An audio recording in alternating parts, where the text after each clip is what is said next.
This is Diablo, Part 2, Morning Edition. I am standing here on the location of Bird Bridge, which is right above me. Okay. The reason why I'm doing this Part 2 segment is because Part 1, my best friend and I, we came out here at night. It was pretty dark and everything. So I was only limited to what I have. And at the time I didn't have my trusty camera mount system, or my Acu bar, thanks to the guys. Anyways, the reason why, excuse me, almost stumbled. Anyways, most of the information that I said previously was kind of a little bit accurate, and some of it was not. So I'm here right now to do Part 2 as a take 2 of Diablo here at Bird Bridge. So this might be a half hour to a 45-minute video, and hopefully there's not a lot of traffic coming across this bridge up here. So anyways, like I was saying, most of the information I said was kind of accurate, some of it was not. I'm probably gonna kind of recap everything. Anyways, I just want to kind of show you guys, there is some pretty colorful graffiti, as you see here. You know, it's pretty sad that people want to leave their work here under such a tragic event that took place here. So, but that's typical, you know, because usually, well, I ain't gonna get into too many details. Anyways, getting back, on the fateful morning, trying to remember the date. On the fateful morning of July 7th, no, excuse me, that's incorrect. On the fateful morning of spring 1983, I don't know which specific month it is. It could be April, it could be May, somewhere within that area. As I was saying in the facts, that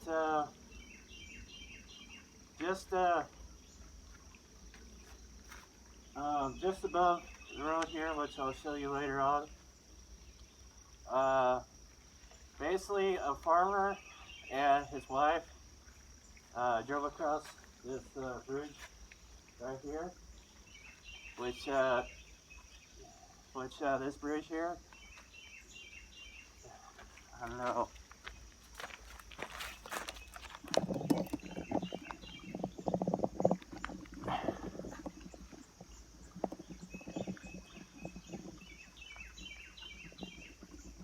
As you can see here, the bridge.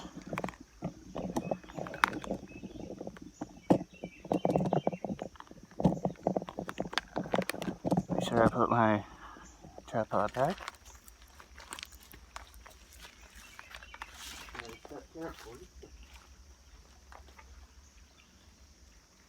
Anyways, like I was saying,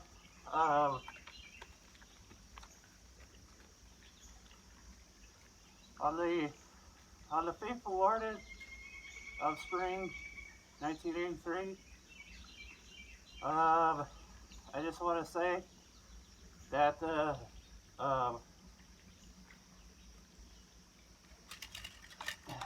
sorry, that the farmer and his wife came across this bridge I just showed you earlier.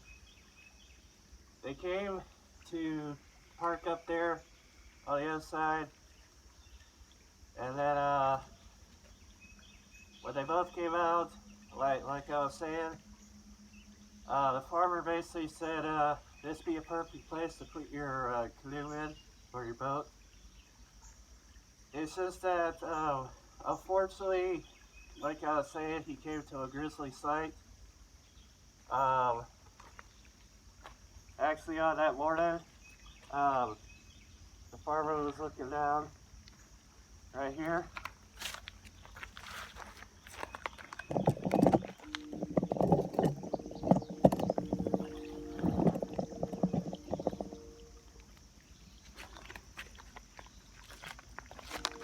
As you can see here, the farmer found Mrs. Bird, which her body was right down there, and her vehicle, which it was an old station wagon, was found right next to her. As you can see, right along here.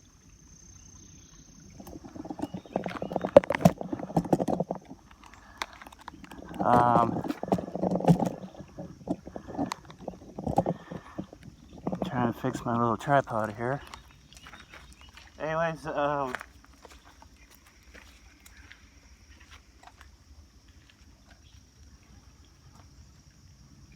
I was stating,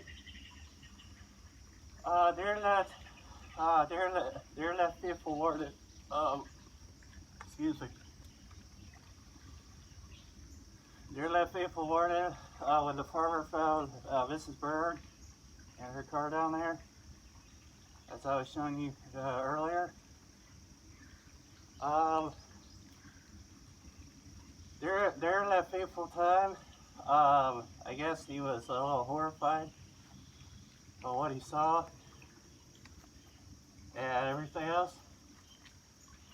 Well, as you see later on in the movie, which the movie is Murder Ordained, starring, I can't remember the actor's name, but anyways, as you will see during in the movie,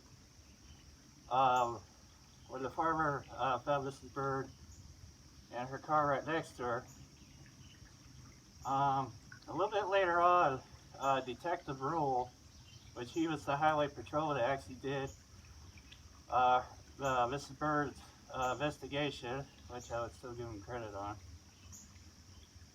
As I was stating in the facts,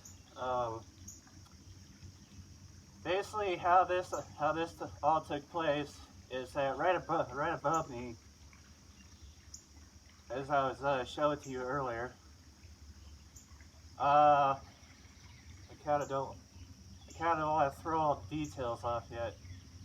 But anyways, as I was showing you,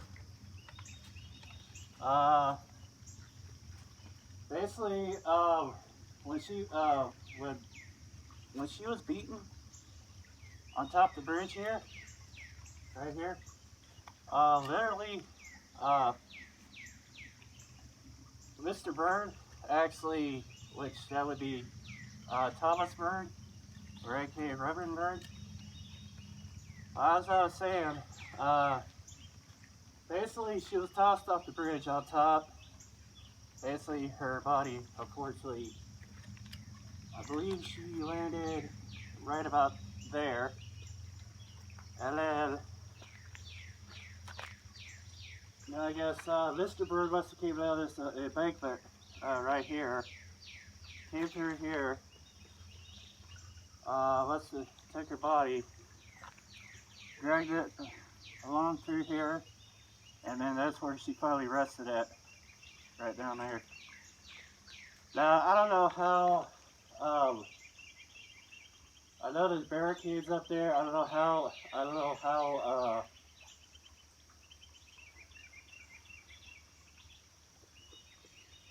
Thomas Bird actually pushed her car off the embankment up here. But I guess what Detective Rule was saying, that I guess it was going at a force of like 15 or 20 miles an hour or something like that. And I guess when it came down, it must have flew off, went here, and I guess her car unfortunately landed right there. Uh, just to kind of, um, give you a quick rundown story. What happened is that how this murder took all the play is that what happened is that there was a baseball game going on here in Emporia, which it's not too far from here. And within that time, what happened is that there's a gal, and her name is Lorna Anderson, or should I say Mrs. Anderson, because I just don't want to say a whole lot of names to, end up compromising this video. So I'm just gonna kind of say some short names. Well, anyways, Lorna was married to her husband at the time, but the problem is though is that her husband was kind of a deadbeat, and basically he was just how I don't know what was their marriage. It's kind of hard telling because I mean I guess it was a rocky and everything. He was a pharmacist or doctor at the Newman here in Emporia, or in town, excuse me. And then at the time, basically he was just there for his kids. Well, what happened is that Lorna kind of felt, I don't want to say disused or not loved on or something like that. I would kind of say that's a little bit of a factor. But anyways, that's kind of how it somewhat started. Now Mrs. Bird, on the other hand, though, she was married to a reverend, which his name is Mr. Thomas Bird, or P. Bird, or however you want to say it. And he was a reverend for a Lutheran church here in town, which that was his church at the time. Right now, there's probably somebody that's running it now. Anyways,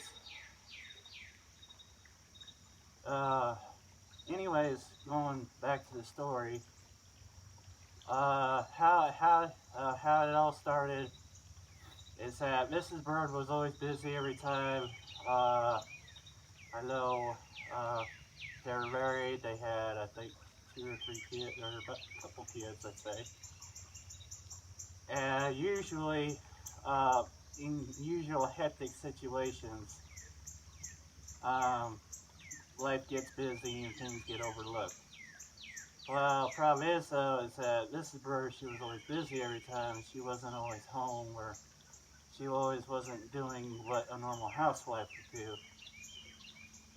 So, Mr. Bird was not very happy about it.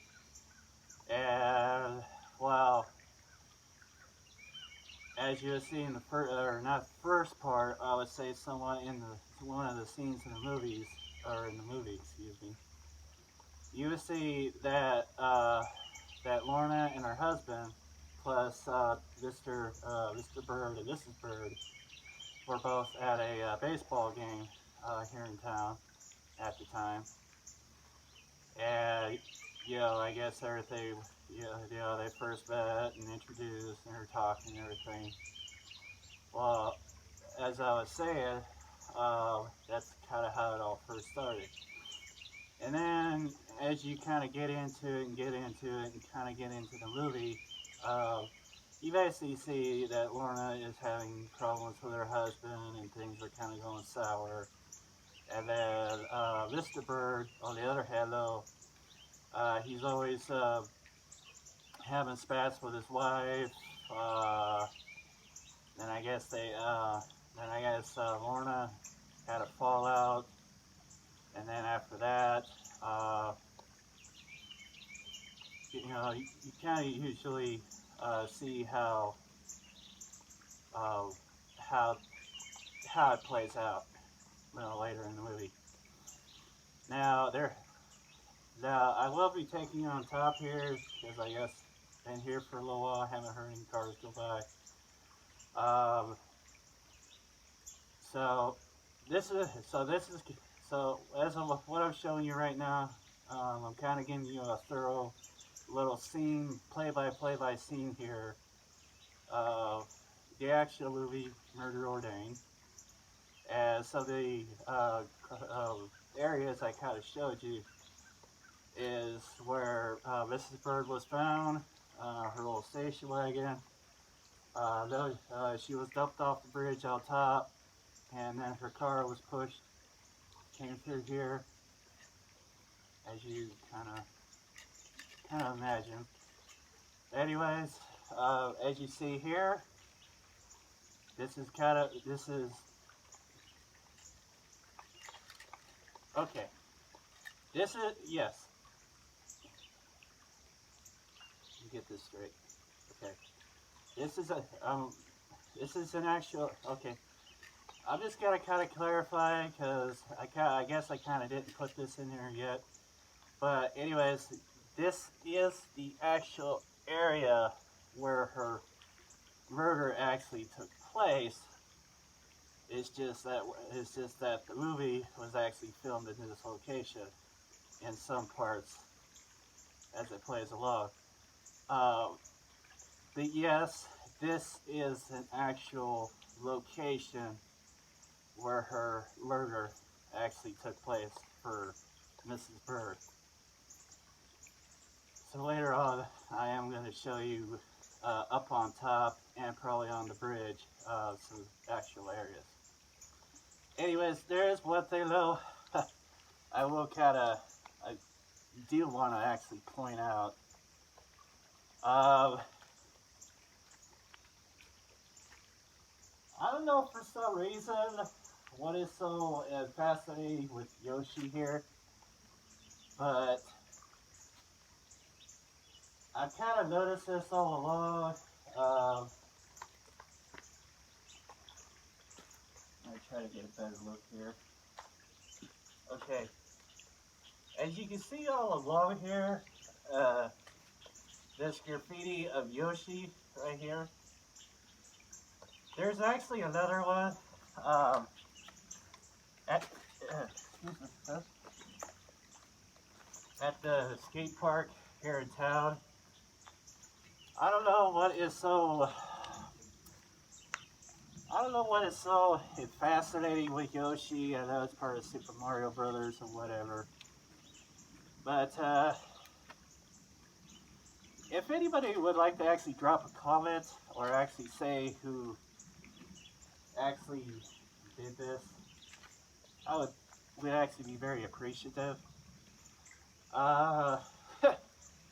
It's actually a little bit weird though, but anyways. But now I'm gonna go ahead, whoops. But now I'm gonna go ahead and take you on top. So, hold on.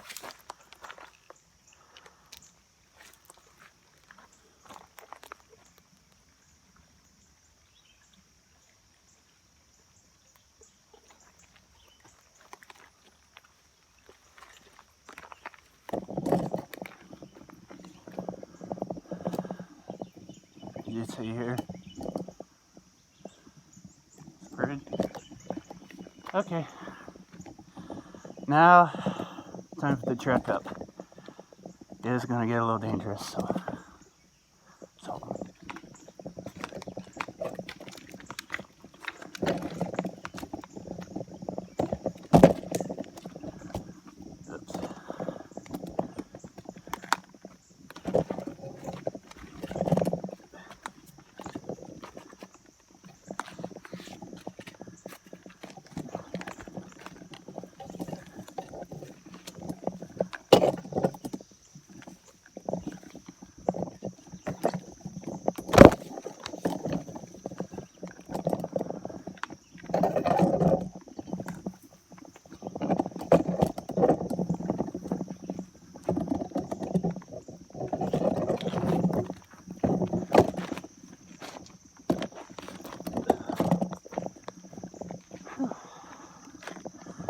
Alright, we're here.